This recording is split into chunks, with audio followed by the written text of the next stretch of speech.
Hi అండి, welcome to my channel my diary. ఈరోజు నేను తెలంగాణ స్పెషల్ కుడుములు చూపించబోతున్నాను. దానికోసం ముందుగా అనపకాయని ఉడకబెట్టండి. ఆ తర్వాత ఇది రైస్ రవ్వ. ఇది మనకు సూపర్ మార్కెట్లో ఈజీగా అవైలబుల్ ఉంటుంది. సో దాన్ని ఒక 2 కప్స్ వరకు ఒక బౌల్లో తీసుకోండి. ఆ తర్వాత నేను చూపించిన విధంగా సన్నగా కొత్తిమీర, పచ్చిమిర్చి, ఇంకా కరివేపాకు తరిగి పక్కన ఉంచుకోండి.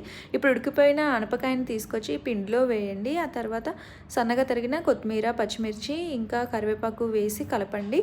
ఇది సీజనల్ రెసిపీ అండి, కాబట్టి అందరూ తప్పకుండా ట్రై చేయండి. ఇది చాలా టేస్టీగా ఉంటుంది, ఎందుకంటే ఇందులో మనం ఎక్కువ ఆయిల్ యూస్ చేయము కాబట్టి ఇది చాలా హెల్దీ.